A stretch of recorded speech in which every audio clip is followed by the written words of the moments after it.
This week, we're talking about an incredible business class deal that Richard and I both scored to get to Africa later this year. American Airlines is in the Touchless TSA Precheck game, and you should absolutely be paying attention to this. Southwest continues their radical changes by instituting checked bag fees this week. They've also removed same-day change for their elite flyers. In a little bit of a weird story, a couple airlines have pulled back from a recent change where they charge solo travelers more than two people traveling together. This is a developing story, and we're talking about it as it's happening. We're also talking about a listener question, how long you need for an international connection. All that on this week's Miles to Go podcast.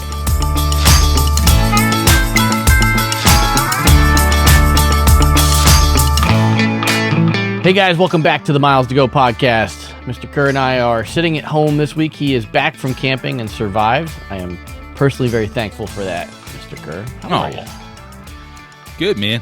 Very busy week. Was on the road, but literally towing that RV for the last week up to the Great Smoky Mountains with the kids while Mrs. Kerr was on a mommy-daughter cruise on the MSC Seashore down in the Caribbean.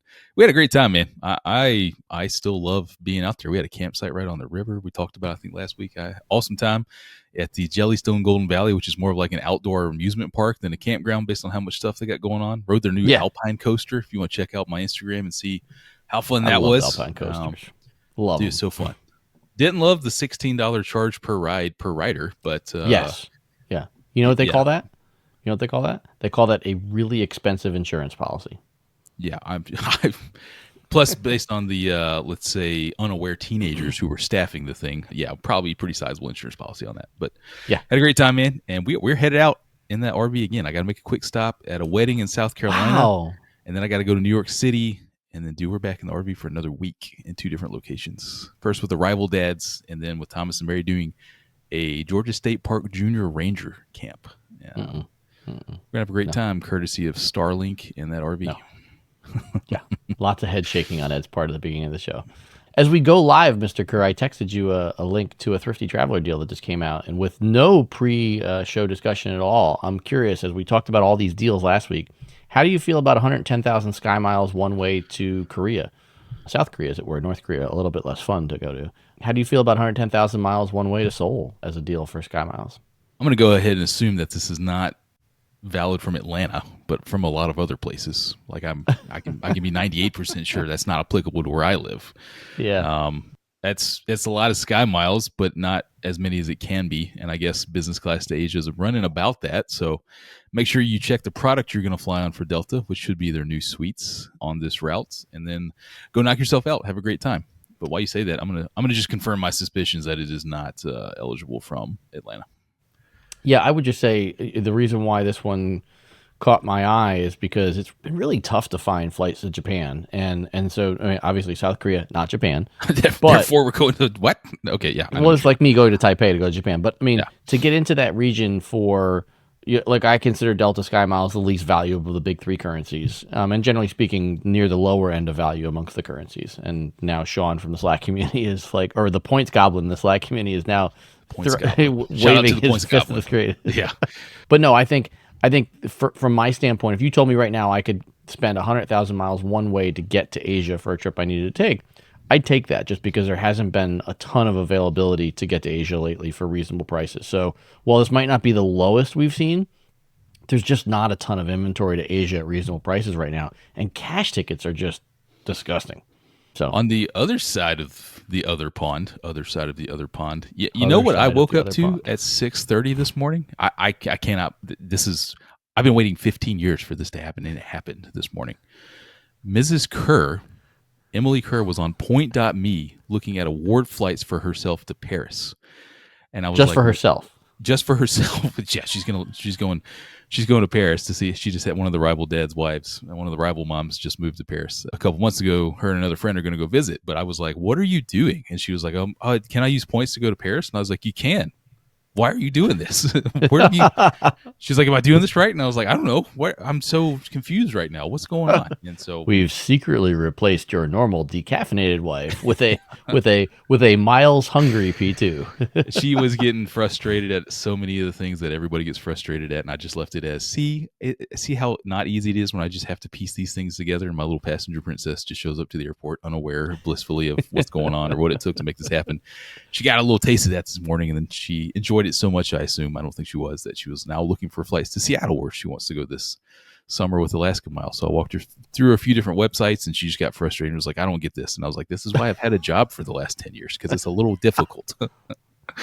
I was so confused this morning what was going on in my living room. I was like, what? What are you doing?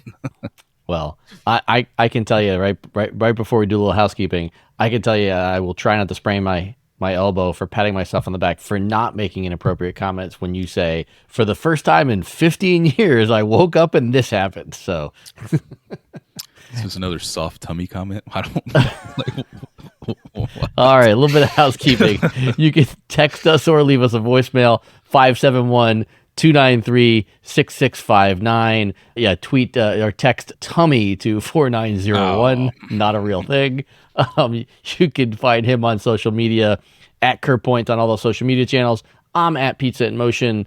Miles to Go podcast on TikTok and Instagram, and Ed at pizzainmotion.com is how you can shoot us an email. Let's start off with a softball for you, Mr. Kerr. Listener question, and I want to say thank you again to a few of our Slack members. Christine, one of our newest, who was on Happy Hour just a couple of nights ago with us. Les, Michelle, Sarah, Nate, and the other Nate. And because you missed Happy Hour, you missed that we actually had one of the Nates was on while driving the Pennsylvania Turnpike on Zoom. So we want everybody to be really safe out there, but we're thankful for the participation. Nate, don't do that, man. I don't. He was roughly adhering to the speed limit. Okay. So we'll give him. Do we need credit. to take out extra insurance here as a Miles to Go podcast, so we're not liable for? I'm not sure if we are liable for that. And we obviously shouted out the Points Goblin, which is now the best handle in the Slack community. And a quick aside before before we get into our listener question, but our Slack community is a great way to support the show. It's a few bucks a month to support production of the show, video production. You get access to our Slack community, happy hours on a weekly basis on Zoom. We've got some meetups that we need to schedule for later in the year, and you get experts like Mr. Kerr and I to help answer all of your questions. As soon as we schedule a happy hour for before 9 p.m. Eastern, I'll make it. Otherwise, I'm in bed. People don't believe me. I'm in the bed. I am.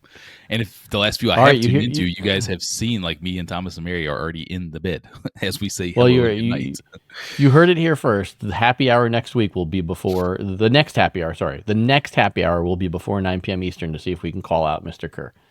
Just don't do it when I'm in New York City, because then that's not going to see. You've got more rules. See, like in New York City, I can make it later because I know you work later. Oh, please! You have too many rules. You have too many rules, Mr. Kerr. They are routing rules to Kerr's calendar. That's my. I already have enough rules with my current spouse. I don't need my work wife to have rules too. Okay, this is me being passive aggressive and saying okay. Another pitch we're going to let fly by.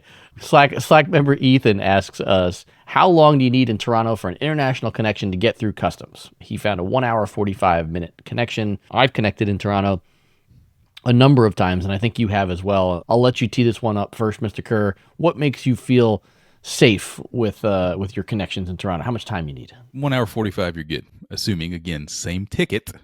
We're not trying to fly in on two separate tickets with only an hour and 45 minutes of cushion there. But same ticket, you're good. I personally have never hit any roadblocks in Toronto as far as connecting or arriving goes. It's the departing for me where I've had bad luck with kind of how that airport is run. But I think an hour and 45 is plenty to hop through those connection gates.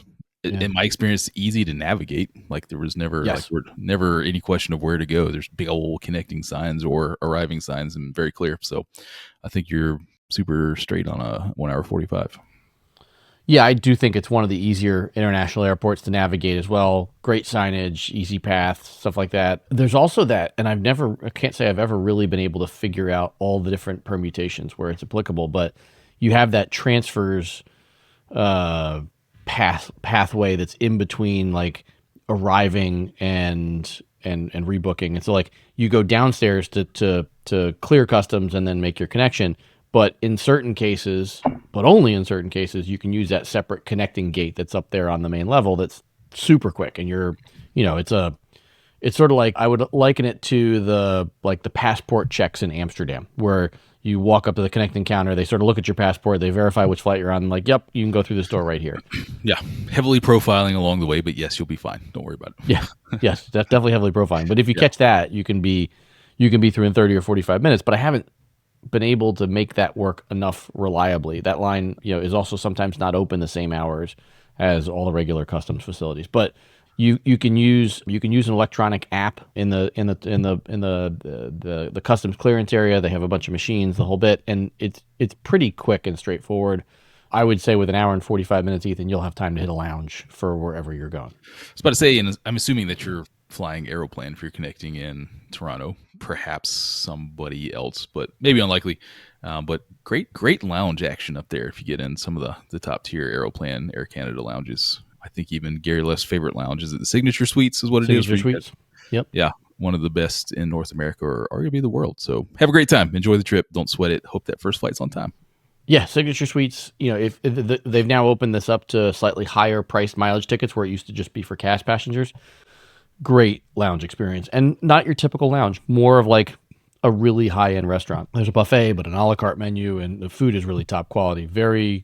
It has a lot of like, Asian lounge feel to it. Very, quiet, subdued, peaceful. So definitely worth the price of admission, in my opinion. When we think about connecting, Mr. Kerr, you and I are both going to be connecting. Well, we've theoretically booked tickets where we're both going to be connecting off of a pretty awesome deal that popped up this weekend. And amongst all the things we've talked about with softness and air travel, this was a pretty awesome deal that popped up over the weekend.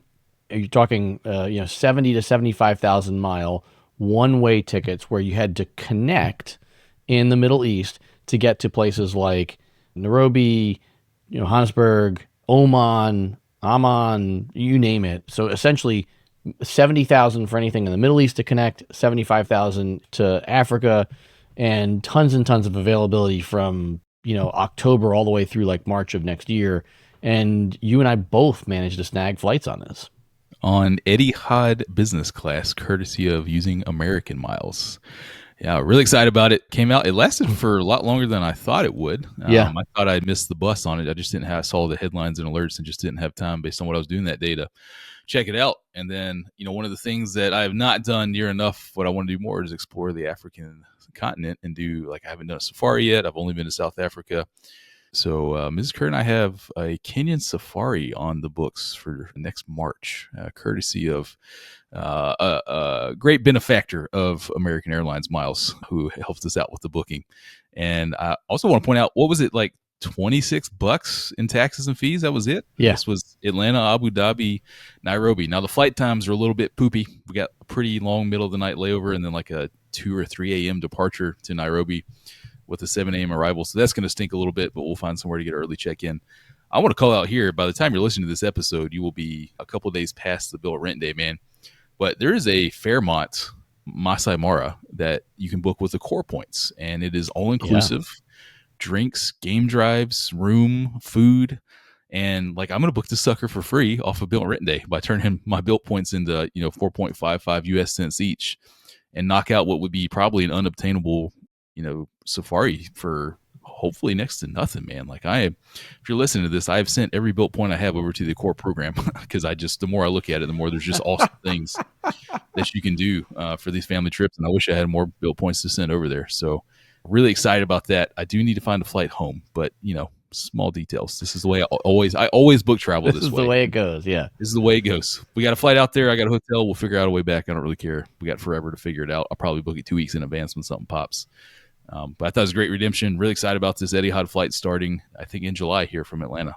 Yeah, can't wait to check it out. Yeah, starts in July. As you mentioned, the taxes were pretty cheap. I'm looking, $20.60 on the one that I had that connecting to Joburg. I will say I did do a little bit of quick research because I was trying to actually put together some itineraries that were quote unquote round trips. And so I looked, trying to space out timing on some of, as you mentioned, some of these weird time flights. There is a transit hotel in Abu Dhabi airport, so you might be able to crash there. It looks like they have 24-hour check-in at the hotel, so whatever time you get there, you can crash. So, I mean, if you've got 17 or 18 hours, I would absolutely grab a hotel room. I had one that I grabbed where I landed at like, I don't know, 7:30, 8 o'clock, and it had a 2 a.m. forward flight to I think that was the Joburg one. And I was sort of debating, like, that's right in that sweet spot of, I don't know that I can stay upright from 7:30 in the evening to 2 o'clock in the morning, depending on what my body clock is. But I'm also not sure I want to grab a 3-hour power nap. So. Yeah, it's going to be awkward. But the good thing is it's March of 26, so we're going to have 4 or 5 schedule changes between now and then. Right. And we'll figure out with whatever left. Hopefully that connection gets a little bit shorter because it's just right in that middle time of like 5 hours in the lounge versus 3 hours in a hotel bed. Like, ugh. Right. Yeah. We're going to be miserable anyway. So let's just, try and catch a second wind for those 5 hours and maybe lounge hop around and then get on that flight, crash. It's not very long. Let's maybe say not crash, fall asleep. Yeah. Get on that flight and fall asleep. And then, get to the hotel in Nairobi before we make our way out to the game reserve, man. So really excited about that. And the other thing that has not been called out enough about Accor, and I confirmed this with their North America office this week ahead of rent day, you can book any cash rate that you want with Accor right now. And then at checkout, you tell the front desk, hey, erase my charges with my Accor points. Like, that is...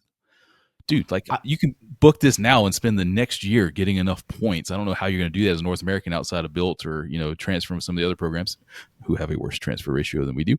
And, working your way up. So that, that is an incredible benefit of the program. Like, I'm going to book this awesome stay and now I got a year. Like, the rate's blocked in. I know exactly how many points I got to get and go knock it out, man. And then get to the front desk and be like, hey, yeah, I know this was about, right now it's like $2,000 a night. You guys go ahead and just knock that out real quick for me, so I'm gonna walk out of here with a free safari. Like it's pretty great.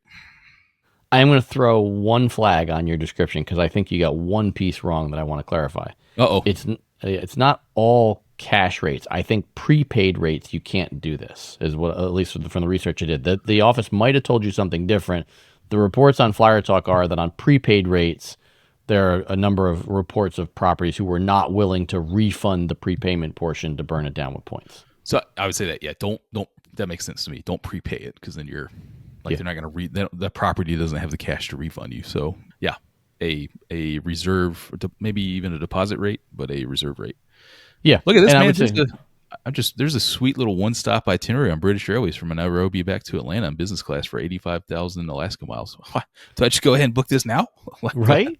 I will give you another tip too, because I've booked this for a friend of mine who has he does some ministry work in Entebbe. There's Otis flights back to both Dulles and Toronto that are usually pretty affordable as well through Aeroplan. We found him a couple of years in a row now, 70 or 80,000 one way connecting either Dulles or Toronto with relatively reasonable taxes and fees through Aeroplan. And the silver lining there is if you take the Dulles connection, you can come see yours truly during your layover. Or the route that I did not know existed in Atlanta, and I hate when this happened because it makes me feel like a newbie. You can fly Ethiopian from Otis to Rome, and then a Fifth Freedom from Rome to Atlanta on a Ethiopian 787. Right. So for those of you out there who are looking for a little adventure, don't you want to fly Ethiopian from Rome to Atlanta? Man, I felt like such a dummy when I found this flight and was like, wow, maybe I'd somewhere deep down I knew that existed. Like they used to do it they used to stop in Dublin for gas. I knew Ethiopian did that and then flew a Fifth Freedom down, but I did not know this Rome route existed. So I guess at last, if we still don't have anything booked and it's coming up, we can just hop over to Addis Ababa and get on the Ethiopian flight via Rome. And then, I can't be too long a flight from Otis to Rome. Probably could be, I guess. It's probably maybe like 6 hours or so. I'd say 6 or 7 hours, it feels like. That's kind of long before you start the 10-hour flight back. Yeah. Now that you got me wondering, I'm gonna map it while we're talking using the folks at gcmap.com and just see how long that flight is. What's your guess on total miles between Otis and Rome? Oh geez, 2250. I don't know. 2779. Oh, I'll take probably that. right at 6 hours. Yeah, I'll take that guess. A lot closer. Just eyeballing that there. Congratulations for not much. Congratulations, you win nothing. Speaking of trivia last night, you know what the prize was for first place? This is why I'm not going back. Jim, if you're listening, man, I'm dogging you here on the show. $10 bar gift card. Close. 3 beer tokens, regardless of how many people are on your team. You guys all get to split 3 beers, of which here in Noonan, Georgia, the beer's $5 each. So $15 beer tab for first place. Congratulations. Which once again. We were motivated, and then halfway through, somebody was like, "Hey, what's the prizes tonight?" And he was like, 3 beers. We're like, for everybody? He's like, no, sorry, three beers for the table. And we're like, we're really unmotivated now, man. Like, probably going to tune you out if you keep asking any more of these questions with these prizes. Like, oh my god! All right, so let's touch. Oh, pun intended there. Let's touch a little bit on touchless ID. It said pun intended. What?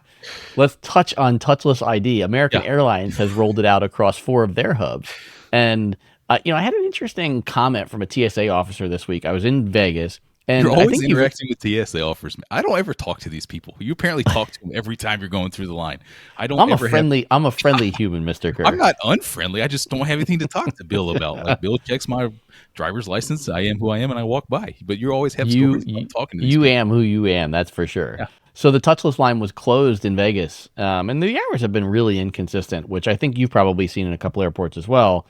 So you couldn't quite tell because the barrier that they had in front of it was like half closed. So I turned around and I asked one of the guys who was sort of directing the front of the pre-check line, I'm like, hey, is touchless closed? And he said something interesting to me, which didn't quite make sense to me. He said, yeah, United Airlines isn't here to man it. Now, I've never seen an airline employee at a touchless ID line, but what was interesting about this story that we'll link to in the show notes about American rolling it out in a handful of hubs is like the way that this is coming together. It definitely seems like there's some contribution from the airlines to this, this security procedure. And there's obviously a technical component. You have to have the website set up, America's website set up, so you can link your passport number and they can put you in the touchless program. But American definitely made it sound like they weren't going to roll it out to more airports right away, which really does tell me there's some sort of a cost component here. So in the Atlanta airport, I'm trying to think, at the entrance, there's an airport volunteer/employee checking that you do have pre-check at least. They were confused for the last 6 months saying you had to be flying Delta, which is not true. So I think we've finally gotten over that hurdle.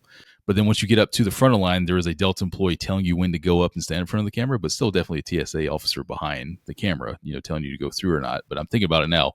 I don't know if that's an Atlanta thing. There are often Delta employees running the X-ray machines, like not actually looking at the bags, but helping the people get through the line, because TSA in Atlanta cannot staff the lines appropriately.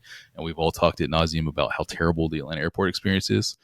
So I guess that wouldn't surprise me that the airlines are trying to help the TSA make their passengers not so cranky before they can actually get to the gate, which Delta absolutely steps in at Atlanta to try and get people through security with their employees because TSA can't staff it. So maybe not too surprising, but I would wonder if they're actually cutting them a check or just staffing up the line to like navigate people.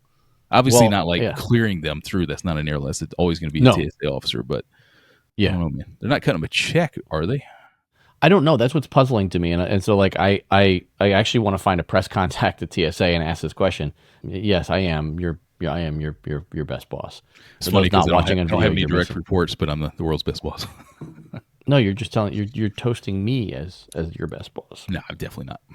I am the boss here. Come on, let's be honest. Yes, Daddy. Oh, sorry. What? Anyway, I think it's interesting that there are Delta employees in Atlanta, because I've never seen a United employee at any touchless ID checkpoint I've ever been through. So it sounds like a different philosophy. I do think there's some sort of financial compensation here. I'm just not quite sure. It's a bit of an odd one for me. So I'll see if I can do some research and go down that rabbit hole for next week. But great to see American rolling this out at 4 hubs. You should absolutely sign up for it if you're listening to the show, but just don't tell anyone else so that the lines can stay short for Richard and I.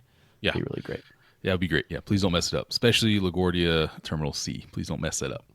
C. All right, Mr. Kerr, we've reached that point. We're in a new era, and for the first time ever, you got to pay for your check bags on Southwest. Yes, May 28th came and went with the announcement that the first check bag was going to be $35, the second check bag $45, if I remember correctly. Overweight bags going to be stiff, was about $100 if you're And do you know what the weight limit was? I'm pulling that up right now. That I don't have in front of me. I remember it. So basically, ladies and gentlemen, I hope you don't change any ticket that you booked before May 28th, because even if you change a ticket booked prior to the 28th, you're going to be subject to those baggage fees. So the new era of Southwest, that at this point is not a surprise to anybody, was announced. And I'm just kind of in sit and wait mode. I've got 100,000 Rapid rewards. I'm still going to fly Southwest for free with a family, for $5.60 per segment per person. Great deal. We're going to travel with carry-ons like we do as a family, anywhere that we're going to be flying Southwest. And, I think we just wait to see until the next step, right, is they're going to be updating their fleet pretty quickly, as I understand it, with some of the new onboard products. Yeah, and what's interesting is, I just Googled this real quick. Delta, American, and United all charge $100 for a bag that's over 50 pounds. Southwest is charging $150. Ouch. That can't apply to too many people, right? People fly Delta, American, United, international, huge trips with big old bags. But Southwest obviously does go international, but I would imagine it's not like you're packing for a Europe trip to fly Southwest. So it shouldn't hopefully be too many folks with bags over 50 pounds. Only thing I would say is, I know a bunch of folks who live on the West Coast and they fly Southwest when they go to the wineries. And so checking a case of wine, you get over 12 pounds, 12 bottles of wine is going to be over 50 pounds. So better ship them home. Doesn't Alaska still have the wine flies free program if you fly there? I think so. Yeah, I think so. And that's, so that may be another differentiating factor here. The other thing I would say about American, Delta, and United is, typically speaking, they have a more flexible weight limit for premium cabin tickets. And so typically speaking, if you're going on a longer trip, maybe you've got the premium cabin seat. And so that you're getting on United, I'm pretty sure it's 70 pounds if you're in business class or in premium economy on a 3-cabin aircraft. So this one won't sting a lot of people, but it will sting when it hits. That's for sure. I remember a few times doing a PCS in the Navy, a permanent change of station, and you would ship all of your household goods ahead of time. The movers would come and pack you up, but inevitably you got to have stuff to live on for a month or 2 months until your stuff shows up again. So, you would have pretty sizable luggage. I remember going several times to the airport, Emily and I, and then once we had the kids, we've got 250 pounds of luggage, 2 massive check bags amongst the 4 of us because we got nothing else to live on for a month. And they would always rack up the baggage fee first, and then you would show them your orders and they would make it free, of course, like all the airlines do. I remember sometimes seeing like over $1,000 in what would be baggage charges because, again, what we have on us is what we're going to live on for the next, sometimes over a month. Yeah. I remember being like, golly, who are these people traveling with this much stuff, paying it? But you see it all the time outside of the U.S., right? If you go to the check-in lines in international airports, everybody's got massive amounts of luggage, and you're like, what in the world? But you go to the U.S., and I don't know if that's like a fee thing, but every international airline charges baggage fees now, so it's not like, but you just see the amount of luggage that people are traveling with, and it's like, holy cow, that's so much stuff. Look, like the bags that I saw in Taipei getting checked, it was like absolutely small families could live in some of those suitcases. No question. Did I ever tell you the story about clothes? I mean the fact that they can live in the suitcase. They put it over there. One time my aunt got called out for trying to check a leftover rotisserie chicken in her luggage. Did I ever tell you that's true? I swear that's a true story, ladies. Yeah, they didn't let her check. You can't just throw curveballs like that, man. They didn't let her check it. She got called out on it, and she had to throw it away. But she was trying to take home that rotisserie chicken. She's a shout out to Aunt Charlotte out there. She's an acupuncturist Catholic nun. That's a true story as well. Maybe that gives you a little bit of sense why she was checking rotisserie chicken, but that's a true story. So setting aside all the food safety heebie-jeebies that I'm getting at the moment. That makes 2 of us, man. It's the first thing I thought of when I heard that story. I was like, that sucker ain't going to be refrigerated in under 4 hours. So what do we do with this rotisserie chicken in the check bag? But here's my question. Based on what criteria did they reject the chicken? As I understand it, my sister was there and my cousin were there who took her to the airport. She's almost 80 now. This was a few years ago. If you think I'm cheap, man, you do not know Kerr cheap. She was taking the rotisserie chicken back to Baltimore because she didn't want to go buy another rotisserie chicken. Yeah, I get it. Yeah. You guys give me a hard time. You don't know Kerr cheap until you meet Aunt Charlotte. I'm just trying to figure out what rule they used to disallow the chicken. my other aunt was telling her, Charlotte, and these are the two oldest sisters of the six, my dad's sisters. My oldest aunt was telling her baby sister, you can't take the chicken on the plane, leave it here. And there was a bit of an argument. And I don't, still as the story is told to this day, there's an accusation that Aunt Lynn told on Aunt Charlotte to the check-in desk. But we're not exactly sure how this was brought up to the check-in agents, and wild accusations. I have to have my sister on to tell the story of Aunt Charlotte's checked rotisserie chicken, but it was found out and discovered and disallowed and made to be discarded. And I don't think words were spoken between the two sisters for a few days after that because of the tattletelling of the, again, not a leftover rotisserie chicken. A bit of a kerfluffle. A bit of a kerfluffle there. I have to get the details again. But dude, my sister and cousin came back, and they just had a look on their face, and they started telling us the story. I've never laughed so hard in my entire life. Like, it's just awesome. It's so great. Well, yeah. Well, and just because you made me remember it too, when you're with your comment about Kercheap, I think we probably need to have your kids on the next episode, because I know you've raised your kids really well, and I know that you can't influence their answer, and that they'll be truthful as to whether we get extra content about how cheap you are. Because Howie and I were betting while you were camping that you wouldn't pay to have the hot water heater repaired that broke during your camping trip. And what you told us was the mobile repair guy in the campsite ran out of time to come fix your trailer. So we might need your kids to verify that you didn't cheap out on that, just so we can be clear. That's the God's honest truth. Right hand up, under oath. I called them. He left without stopping back by after I talked to him. Tried to catch him, called the number on the side of his truck as he was driving out, and they came back and said he's done for the day. He's got another call outside the park. He can't get to you. He can come back on Monday when we weren't going to be there, because I was absolutely going to pay to have it fixed because of the location of the heating element I need to replace. I have to remove the entire hot water heater from the RV. And I just don't want to do that, man. And right? I would rather have the professional do that. So luckily, the hot water heater also operates on propane, not just the electric heating element. So we still have hot water, but I'm down to working on my secondary system. And any good submariner knows you don't do that on a permanent basis. You get that primary system replaced as soon as possible. So I need to do that actually before we go out again in the next week. And that's how we went from rotisserie chicken to heating elements in the car. Anybody want to hang out with me? I'm not the coolest guy in the world. from rotisserie chickens to heating elements in RVs to submariners to Richard and I at a thrift store picking out outfits before we go to the Disney parks, so that we can take advantage of Delta's new benefit where two people can fly cheaper than one, Mr. Kerr. Yeah, and it's come out now over the last 48 hours. This is all of the legacy carriers are doing this. Several articles out there, but the price per ticket decreases sometimes substantially if you select more than one passenger on a reservation. And it is apparently by all means a cash grab to get business travelers to pay more money per ticket. What I'm trying to figure out, I just haven't had time yet, is can I search and add a second seat for myself and pay less than if I was just traveling alone? I don't know if they've got that kind of smart technology in there. I have data for you. What do you have? Can I do it? Do I get an empty middle seat on my next flight to New York? I have data points for you. If you remember from our personal size episode, Delta doesn't have a great way to do this online. You actually have to call to add a second seat for yourself. On United, I did check a couple of routes, and I didn't ticket it, but I was able to add a second seat and have the price drop. That being said, it was still more expensive than buying a single seat, but it was orders of magnitude cheap for having that extra space on a plane, which makes me think that either A, it wouldn't actually let me hit the button and ticket it, or B, this is going to change really quickly. We should find out, man, because if I can get an empty middle seat in the back of the Delta bus to LaGuardia, then I will be doing that rather than all day long. Yeah, rather than paying a first class ticket. Oh, but I forgot, man. I got to go to a wedding tomorrow at time of recording.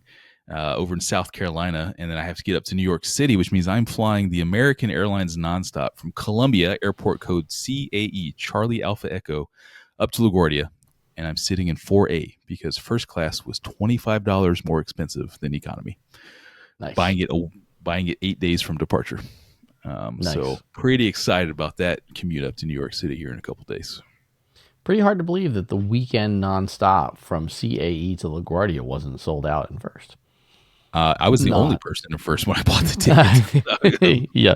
The only person. So yeah. We'll see how full that Embraer is here in a couple days. Yeah, I'm seeing a lot of not so empty, not so full planes. That's for sure. I did see a massive amount of basic economy people on my 777 home from Vegas this past week, wrapping around Memorial Day. But like a massive, massive amount. 80 people in basic economy on the 320 seat 777. Must have been a pretty good price or a huge step up into full regular economy. Yeah. But anyway, tying back to this, like buying two seats, I'm going to sound like the old man in the room, but for younger viewers and listeners, there was a time when if you wanted to travel as a business traveler, if you didn't include a Saturday stopover in your fare, the price went up dramatically. And that was how airlines segmented. They could take the same seat on the plane and sell it to one person for $100 and another person for $500. Saturday stayovers went away around the time that Kerr was born. And, there's all these different ways that airlines have, tried to figure out how to segment people and not sell a ticket to me when I'm willing to pay $500, not sell me that ticket for $99. Basic economy was one of the ways that they've tried to do that over the last few years by restricting the size of the carry-on bag you could bring and your seat assignment. But I think, you and I would agree, a lot of that stuff has largely faded away, and basic economy fares aren't as bad as they were when they first came out. So this introduction of two passengers versus one sort of feels like, to me, the 2025 answer to the Saturday stopover.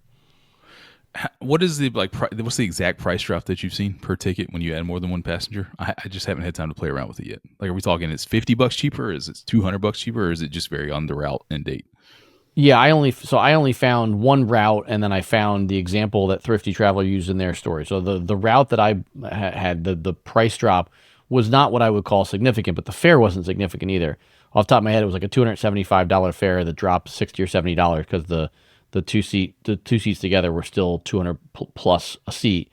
The example that Thrifty Traveler found was in the neighborhood of about $80 to $100 in savings. So it was like a $189, $199 ticket, and like two people dropped the price to $99. So in that $80 to $100 range. So, I mean, like some decent savings, but not, $400 worth of savings. Yeah. Add this on top of round trip pricing being back for all of the carriers now. And then all the additional Delta fare classes now. And I guess this is what we asked for, man. That's what I keep getting told is, we wanted more choice. We wanted more choice. Yeah, we wanted more choice.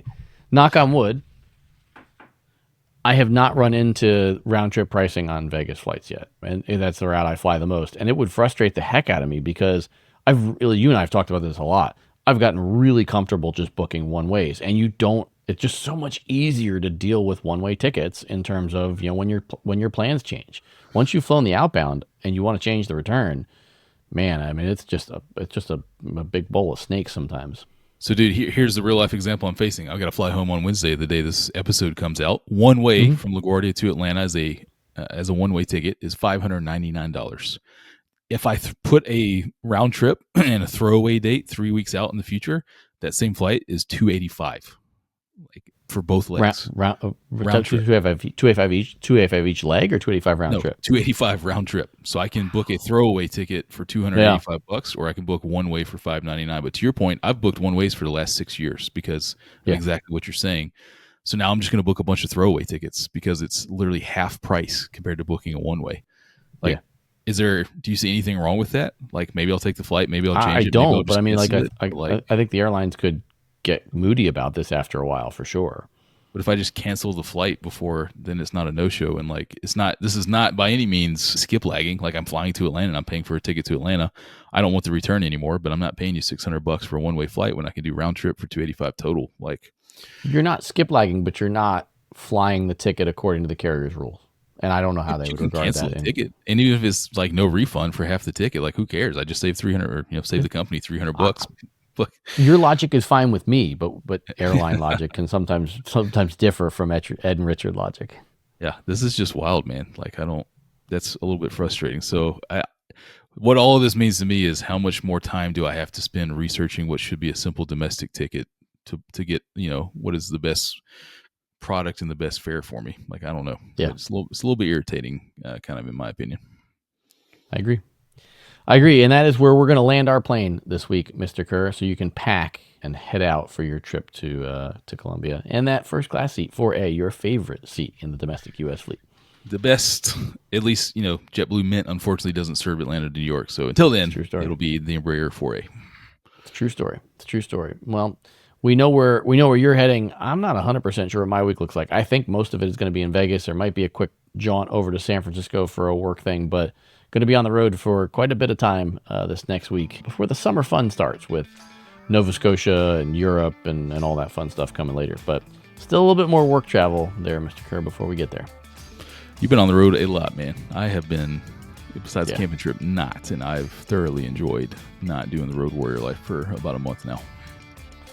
Yep, I was on a United flight, and they asked me what I wanted to eat on the flight home from Vegas. I was fortunate enough to be up in the front of the bus, and I gave her a very polite, thank you so much. I won't be eating on the flight, and she gave me that knowing look and the nod of the head. They're like, "Yep, you're 1K, got it." So the smart flight attendants are out there. They know why us road warriors usually take a pass on what's being offered in the catering world, including the disaster that is San Francisco catering for United right now, where this flight attendant told me that she literally took a trash bag and filled it up with snack boxes so she could carry it to her San Francisco connecting flight so she'd have food for the first class cabin. It's not a pretty world out there right now, Mr. Kerr. There are some very weird things happening, but those are the trials and tribulations of a road warrior, Mr. Kerr. Until we upload again, we've got miles to go.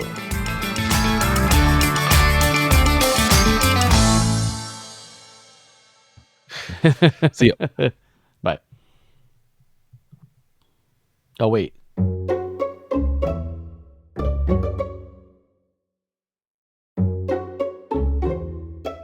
Shoot, I hope this works. All right, well, we're going to find out in a second.